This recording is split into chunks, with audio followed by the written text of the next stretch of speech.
It was 11:51 p.m. in my Chicago apartment when my phone lit up. An email from my mother. Jennifer. The subject line was just workshop. My heart dropped. The email was short. Venus, Kevin and I have decided we're selling the workshop to his investors. I need you to sign the papers to release your co-ownership from your father's will. This is for my future. Betrayal. Cold and instant. Before I could process it, a second email landed. This one from a law firm I didn't recognize. On behalf of our client, Kevin Doyle, we are authorized to offer you a sum of $10,000 for your full and immediate release of all claims. $10,000 for my father Michael's entire life's work. Have you ever felt like an outsider in your own family, especially when a loved one's legacy is threatened? Share your story in the comments below. I'd love to know if we share that feeling. I didn't cry. I didn't scream. I didn't even feel the hot flush of anger I expected. Instead, a cold, sharp clarity settled over me. This wasn't a family drama. This was an attempted theft. I ignored the $10,000 insult. At 12:03 a.m., exactly 12 minutes after my mother's email, I was on the phone with Robert Chen, my father's oldest friend and our family's lawyer. It went to voicemail. I didn't hesitate. Robert, it's Venus Morgan. I'm sorry for the hour, but it's happening. They're trying to sell the workshop. They are in breach. I spoke calmly, my voice steady. Activate the ARTISAN clauses immediately. Freeze all transactions, all assets. I'm on the first flight to Maine in the morning. I hung up. I opened my laptop, booked a one-way ticket from Chicago to Portland, and then I opened my encrypted files. You see, they made a critical mistake. They thought I was the estranged daughter, the one who ran off to the big city to become a successful architect and forget about them. They forgot that I was also the silent architect. They forgot who co-signed the original expansion loan with my father Michael when no bank would give him the time of day. They forgot who pored over the legal contracts with him, who drafted the blueprints for the new wing, and who insisted on that tiny ironclad clause, the ARTISAN clause. A little provision I'd slipped in specifying that the property could only be used for master-level custom craft. It legally forbade any mass production, any cheap knockoffs. It was a fail-safe designed to protect my father's art from a world that valued speed over soul. I just never imagined I'd have to use it to protect him from his own wife. They also conveniently forgot about the last 3 years. After Dad died, my mother couldn't handle the finances. The workshop, his legacy, was 2 months from a tax auction. I got the notice. I didn't call her. I didn't lecture her. I just paid it. $12,000 wired from my Chicago account. I'd been paying the property taxes in secret ever since. They saw me as the daughter who left. They were about to meet the partner who never did. But the $12,000 for the taxes, that was just maintenance. That wasn't the real investment. What they really forgot, what they had so easily erased from their memory, was the $85,000 structural restoration I'd funded 4 years ago, just after Dad died. And just before Kevin slithered into my mother's life, Dad and I had designed it together. He called it the Foundation Project. He knew the main workshop built in the 1940s was failing. The sea air was rotting the main support beams. The roof was sagging. He was a master boat builder, but he wasn't an engineer. I was. I flew home 3 weekends in a row. I took structural surveys, drew up the architectural plans, and hired the contractors myself, and I paid for all of it. $85,000. It wasn't a gift. It was an investment in our shared legacy. I sent my mother the paid invoices, a clear paper trail, thinking I was protecting her future, protecting our future. I was naive. I thought I was protecting the workshop from the world, not from my own mother. The next morning, my phone erupted. It was Jennifer, my mother. I was in a cab from the airport, the cold Maine coastline whipping past the window. I answered. It wasn't a hello. It was a shriek. Venus, what did you do? What did you do? Robert Chen froze the accounts. Kevin's investors are furious. He's going to lose the deal. You're destroying everything. I kept my voice perfectly level. I'm protecting what Dad built. What Dad built? She scoffed, her voice dripping with a panic I'd never heard before. Dad is gone. Venus, this is about my future, my life. You have your fancy life in Chicago. What do you care? Before I could answer, the phone fumbled. I heard a muffled, angry voice. Kevin, you think you're smart, don't you, you little brat? His voice was thick with whiskey, even at 9 a.m. You think you can just waltz in here with your lawyer? That workshop is mine. I'm the one who's been running it. Running it into the ground, you mean? I said, the coldness in my own voice surprising me. You'll regret this, he snarled. You're going to get nothing. You hear me? Nothing. The line went dead. I sat there, the phone humming in my hand. The anger still wasn't hot. It was crystalline. It was precise. An hour later, my phone buzzed again. This time, a notification from Facebook. My grandmother, Susan, had tagged me in a post. It was from my mother, a public post on the small town's community page. It's just so sad, she wrote. When children forget who raised them, when they get so successful and cold-hearted that they would try to steal their own mother's future right out from under her. Please pray for us. We are being attacked by our own family. That was it. That was the moment the last thread of daughterly obligation snapped. She hadn't just chosen him over me. She had chosen him over my father's memory. And she had just given me permission to wage total, uncompromising war. I flew into Portland and met Robert Chen at his office. He wasn't just a lawyer. He was practically my uncle. He was the one who'd held me on his shoulders at the boatyard picnics. Now his face was grim, but his eyes were sharp. Venus, he said, sliding a thick document across his desk. You were right to call, and you were smarter at 19 than most people are at 50. He pointed to a paragraph highlighted in yellow. The ARTISAN CLAUSE. It's beautiful. The property shall be used exclusively for the purpose of master-level custom craft. Any mass production or sale of prefabricated goods shall be considered a material breach of this deed. Robert leaned back. Kevin Doyle isn't a boat builder. He's a kit assembler. He's been buying cheap fiberglass hulls from overseas and passing them off as Morgan-inspired designs. He isn't creation. The validation was cold, sharp, and satisfying. So the injunction holds, I said. It wasn't a question. It holds, Robert confirmed. But to win the lawsuit, we need to prove damages, not just breach of contract, but the desecration of the legacy the clause was designed to protect. Then we need to do an audit, I said. My voice all architect, all legal. We drove to the workshop, my childhood home. I hadn't been back in 4 years, not since before Kevin. The house itself looked neglected. The custom trim Dad had milled himself peeling. The garden replaced with gravel. But it was the workshop that made my blood run cold. Kevin was there, standing by the bay doors, a beer in his hand. He smirked when he saw me. The conquering hero returns. Come to see what a real business looks like. I ignored him, my eyes scanning the room. I felt like I was walking through a crime scene. Where is it? I asked, my voice dangerously quiet. Where's what? The lathe. Dad's workbench, the one he built from the salvaged mast of the Albatross. Kevin gestured with his beer toward a pile of scrap wood in the corner. That old piece of junk rotted out, had to tear it out, made space for the new finishing station. He pointed to a cheap particle board table stained with sloppy varnish. I pulled out my phone. Not to cry, not to scream. I opened the camera. Robert, I said, my voice clinical, please document. I began my audit. My father's hand-forged tools, the ones his father gave him, gone from the wall, replaced with cheap plastic-handled power tools. The pegboard where he'd outlined each tool in black marker, empty. The beautiful exposed oak beams overhead, the ones I'd helped him sand and oil, covered in a thick, hideous coat of gray paint. And in the main bay, where the half-finished hull of a custom schooner had sat for a decade, my father's unfinished masterpiece, it was gone.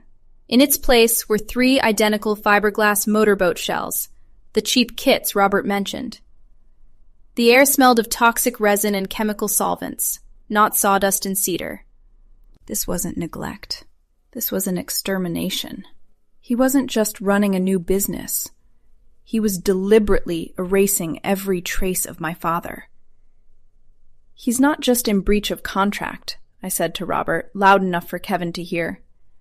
I photographed the sloppy paint, the damaged floor where the workbench had been ripped out. "He's committing fraud, stolen craft. He's using my father's name, Morgan Boats, to sell this garbage." Kevin's face went purple. "You can't prove a damn thing. This is progress." "We'll see," I said, turning to Robert. "Get a full accounting. I want to know where every one of my father's original blueprints are, and I want to know where every penny from the sale of his tools went." I turned back to Kevin. "You should have taken the $10,000. I thought the fight was about the artisan clause. I thought I was just fighting a con man over a breach of contract." I was wrong. It was so much worse. Robert called me that evening at my hotel. His voice was different. The steady, calm lawyer was gone. He sounded shaken. "Venus, I found it. It's not just a breach. It's criminal." I sat down. "What do you mean?" "The $85,000 restoration loan," he said, his voice tight. "The money you wired 4 years ago, it never went to the contractors. Kevin intercepted it." I couldn't breathe. "He stole it." "He did one better," Robert said, his voice laced with disgust. "He convinced your mother to pay the contractors from her own savings, telling her it was just a short-term cash flow issue. Then he took your $85,000 and used it to pay off his personal gambling debts. But that's not even the worst part." I waited, my knuckles white on the phone. "He used the cleared property, the one you had just invested in, to take out a new $85,000 business loan. He mortgaged your father's legacy all over again." "But he can't," I said, my mind racing. "I'm co-owner. I never signed anything." "He forged your mother's signature on the loan documents," Robert said quietly. "And Venus, the bank records show he tried to forge yours too. They flagged the signature mismatch, which is why he had to go to a private lender. But the intent is there. This is bank fraud, forgery, larceny." The floor just fell out from under me. This wasn't about cheap fiberglass. This was a systematic plot to gut our family and sell its bones. "How?" I whispered, the word barely audible. "How could she let this happen? How could she be so blind?" I could hear Robert sigh. "She wasn't blind, Venus. She was trapped. And that's the part that's hardest to understand, isn't it? We look at people like my mother Jennifer and we scream, 'How could you be so stupid?' But it isn't stupidity. It's a psychological trap. It's called emotional dependency. When my father died, he didn't just leave a hole in her life. He left a void of validation. She didn't just lose a husband. She lost her entire sense of self. And then Kevin arrived, charming, attentive, making her feel seen again. By the time his mask slipped, by the time the drinking and the bad investments started, she was already in too deep. Her fear of being alone again was stronger than her fear of him. He isolated her, telling her family didn't care, telling her I didn't care. He made her believe he was the only thing standing between her and total loneliness. It's not weakness, not in the way we think. It's a form of learned helplessness. You become so convinced you have no other options that you just stop fighting. You become a willing victim, a cosigner to your own destruction, just to have someone to eat dinner with. I understood, but understanding and forgiving are two very different things. He didn't just defraud a bank, I said to Robert, the cold clarity returning. He preyed on a grieving widow. He targeted my family. Venus, what are you asking me to do? File it, I said. All of it. The breach of contract, the civil suit for damages, and the criminal complaint for forgery and fraud. Send the entire file to the district attorney. No more negotiations. The war had just changed, and I was about to end it. The final confrontation was set. Robert, the local sheriff, a man who'd known my father his whole life, and I pulled up to the workshop. They were there just as Robert predicted. Kevin and Jennifer weren't packing. They were moving, trying to get equipment, and 2 of the fiberglass boat kits onto a flatbed trailer before the full injunction was served. They were liquidating the assets. Kevin saw us. His face, already flushed from drinking, went to dark, blotchy purple. "You!" he screamed, pointing at me. "You can't be here! This is my property! I have investors waiting!" "This is not your property," I said. My voice was low and it didn't shake. I stepped out of the car, holding a single folder. The sheriff stood beside me, his hand resting calmly on his belt. "I have a deal." "You can't do this! This is my business!" Kevin shouted, moving toward me. "It was never your business," I said, holding up the single document Robert had printed. "It was his." I let him see the highlighted words. "The Artisan Clause. The one my father and I wrote. The one you violated the second you brought this cheap plastic garbage onto his property. The injunction is absolute. You've been in breach for 3 years." Kevin's eyes darted to the sheriff, then back to me. He looked like a cornered animal, but before he could lunge, my mother ran from the house. Her face was a mess of tears and panic. She grabbed my arm. "Venus, number. Please, please, honey, don't do this." I looked at her, my face like stone. "We'll lose everything," she wailed, her voice cracking. "The house, the workshop, we'll have nothing. Kevin was trying to build us a future." "This," I said, gesturing to the cheap fiberglass hulls, "is not a future. It's a desecration." "Please," she begged, clutching my jacket. "If you ever loved me, do this for me. Do it for your mother." That was it. That was the moment the air went still. I looked directly into her eyes, and for the first time I didn't see my mother.